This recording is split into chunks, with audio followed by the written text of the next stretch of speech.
Nagkaeditan si Marcoleta at saka si Raffy Tulfo. Sinabihan kasi ni Senator Raffy Tulfo kay Marcoleta, maging fair ka naman niya, Mr. Chair. Mr. Chair, excuse me. Mr. Chair, because the last time I was here, I was only allowed 2 questions by you. And yet, mga kasamahan ko rito, bilang respeto sa mga kasamahan ko, they were allowed na 1 to sawa. Dapat maging fair ka, Mr. Chair. Pag sinabi mo 2 questions, 2 minutes talaga, you have to stick with it. Ngayon, tinanong din yung ibang contractors the same question kung may ghost project tulad ng St. Timothy at wow. Siyempre, parehas yung sagot.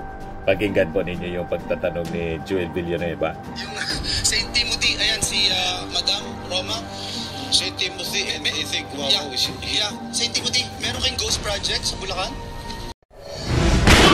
Nagpapagang mga balita at pagtalakay sa mga isyu na lipungan. Pulsa, opinyon, banat at paglalantad sa katotohanan. Pulsa, what you see is what you get.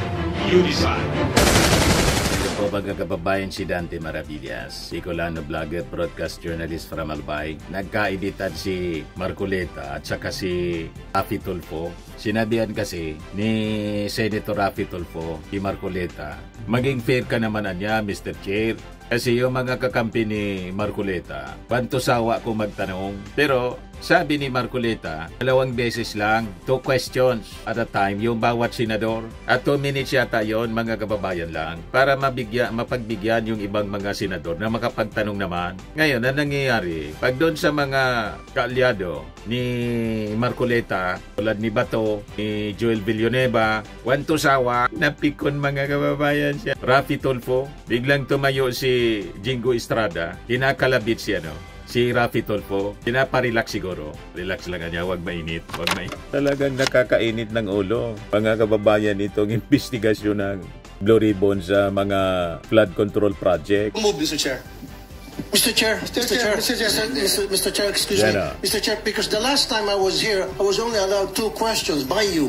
And yet, mga kasamahan ko rito, bilang respeto sa mga kasamahan ko, they were allowed na 1 to sawa. Dapat maging fair ka, Mr. Chair. Pag sinabi mo 2 questions, 2 minutes talaga, you have to stick with it. You're not being fair, Mr. Chair. I am fair kasi nandito kasi. No, kasi nung last time sabi mo sa akin 2 questions lamang. Sabi mo 1 question. Sabi ko, tinitipid mo ako, sabi mo 2 questions. And now, pinapayagan mo kahit na ilang questions. Be fair, Mr. Chair. Minute Teka yung ulo muna, ni bago Raffy tayo Tulfo. magkaroon ng impression na walang fair dito. Noon, sinabi ko na in the earliest statement na kung nag-uumpisa tayo noon at kinakailangan nating mabakate ang plenary at exactly 2:15, kaya tayo nagmadali. Kaya naman sabi ko sa inyo. Nagkainitan yung dalawa. Anyway, yung 20, yung 40 pala, yung 40 mga luxury cars ni Sara Diskaya, biglang nabawasan. 28 man lang daw. Nagtaka si Risa Ontiveros. Yan o. Sabi nyo kasi sa kanila, referring to media, nung interview, 40 yung vehicles. Ngayon, 28. Ilan ba talagang sasakyan nyo?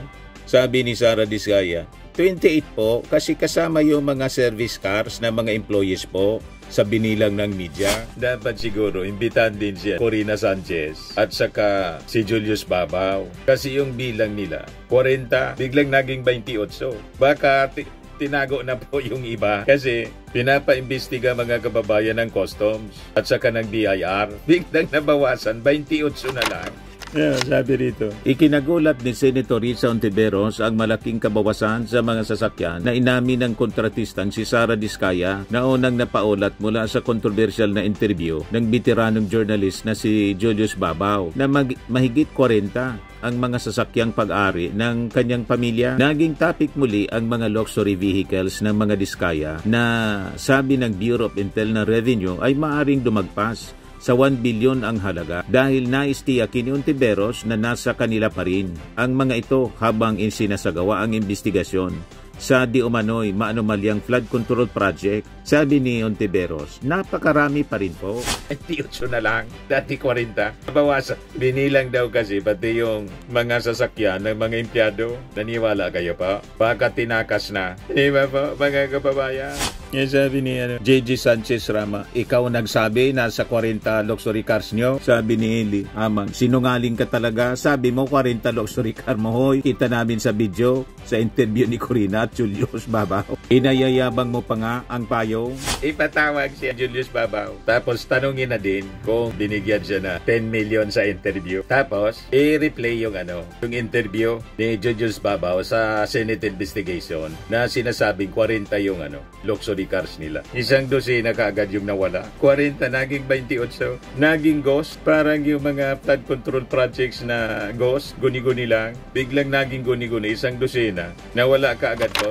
O ngayon, sabi rito sa report ng ABS-CBN, lumabas sa investigasyon ng Senate Blue Ribbon Committee na isa sa dalawang auto dealers ni government contractor Sara Diskaya ang nasangkot sa smuggling ng dalawang luxury sports cars sa bansa. Dalawang Bugatti sangkot yung mismong dealer.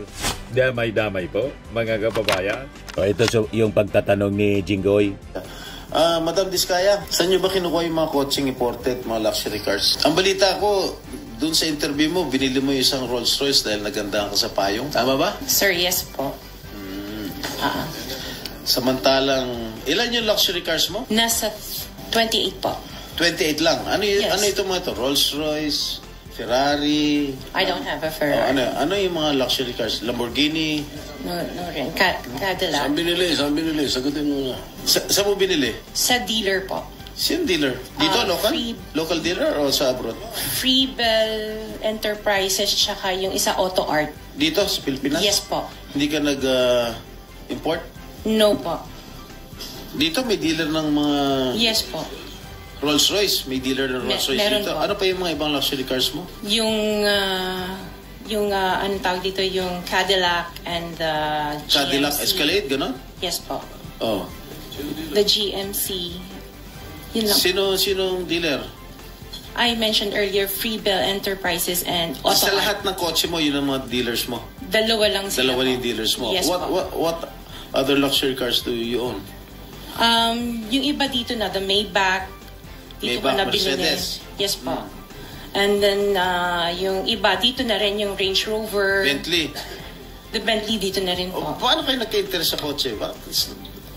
Saan nyo gagamitin yung 28 kotse na luxury cars? Araw-araw gusto mo palit ng kotse? No, I have 4 kids that use it all the time for them to... 4 kids lang. Bigyan mo tig-isa, pero 20, ilan yun? 20 ka mo? 28? Opo. My God. And you bought that from the taxpayers' money? No po. Biglang dipedya po. No po. Pero sabi niya, yumaman siya dahil sa DPWH. Doon sila yumaman. Sabi doon sa interview ni Julius Babaw, nang nag-DPWH daw sila.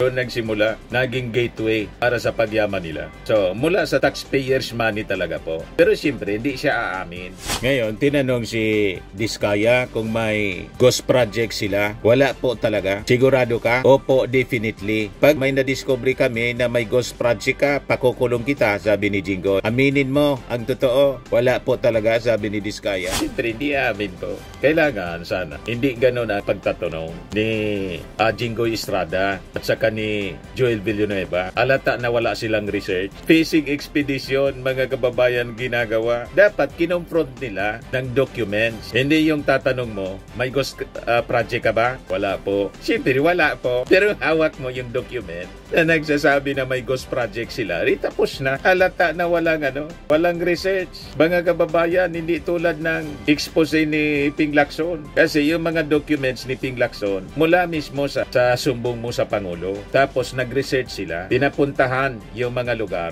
kung saan na-identify na ang sabi may mga ghost projects. Tapos kinompare sa documents ng gobyerno mula sa DPWH mismo na na-obtain ang staff ni Ping Lacson. Mahina po. Siyempre, hindi aamin. Ngayon, tinanong din yung ibang contractors the same question kung may ghost project tulad ng St. Timothy at Wow. Siyempre, parehas yung sagot. Pakinggan po ninyo yung pagtatanong ni Joel Villanueva. Yung St. Timothy, ayan si Madam Roma. St. Timothy, and I think Wow is here. Yeah, St. Timothy, meron kayong ghost project sa Bulacan? Mr. Chair, wala po. Di wala. Categorically. Tapos yung Wow. Siyempre, wala yung isasagot kasi wala silang document na hawak. Yeah, can you answer yes or no? Ghost Project? Can you turn on the microphone, please? Hindi makapagsalita kasi mayro. It's a yes or no question, sir. Wow, you don't even know? You're looking for your lawyers? Wow. I invoke merit of self-incrimination, Your Honor. Okay. Can you repeat your answer? Wow. Can you repeat your answer, Mr. Arevalo? I invoke my right for self-incrimination, Your Honor. My God. Invoking the right of the majority floor leader against self-incrimination daw. is very simple. Do you have any ghost project in any of the areas Mali. in the Philippines? Dapat mayawag silang document na nagsasabi, o ito ghost project ninyo to. Dahil may mga usapin po na kakasuhan yung mga kontraktor ng DPWH po at parte ng ulat ng Senado na magpagrekomenda ng paghahain ng kaso laban sa resource person, ang payo ng ating mga abogado ay huwag magsalita sa panahon na ito dahil anumang pahayag ko sa pagsisiyasat. Sino utos sa'yo na huwag magsalita?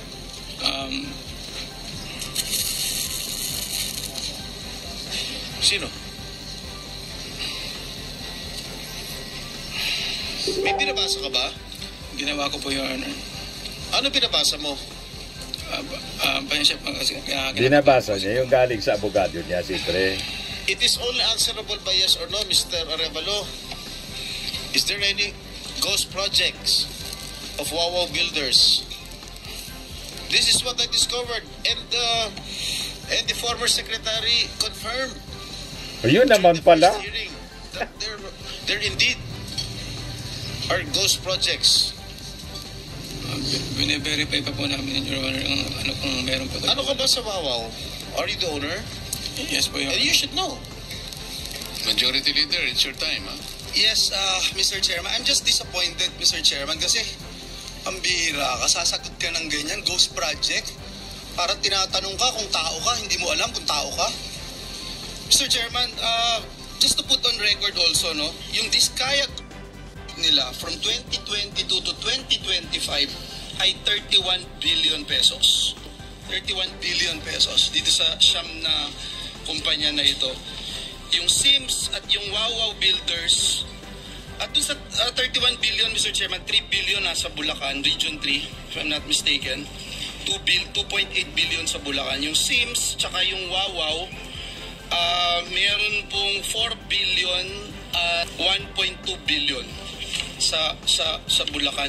Kaduda-duda yung mga tanong ninyo. Dapat, armado kayo ng mga dokumento para isasampal na lang ninyo sa pagmumuka nito mga contractors. Hindi yung itatanong ninyo kung may ghost project ba o wala. Di ba? Siyempre, ang sagot niyan, ayaw nilang tulad ng sinabi ng may-ari ng Wawaw na mga kagamitin laban sa kanila, hindi na magsasalita. Pero kung may document na, o di tapos na. Hawak dapat ninyo yung dokumento para isampal sa pagmumuka nito mga balasubas na contractors. Ganon. Kumbaga, magtatanong ka, validation na lang. Sabi dito ng may-ari ng Wawaw, tinanong ni Jinggoy, paano kanya nakakuha ng malalaking proyekto sa DPWH? Nag-start lang po kami noong 2019 na nagka-project po. Tapos, panahon na naman ni Digo at ni Mark Villar, secretary ng DPWH. Parang tulad ni Diskaya, nagsimula daw sila sa DPWH 2012, pero 2016 nang makakuha ng mga flood control project. Tinamak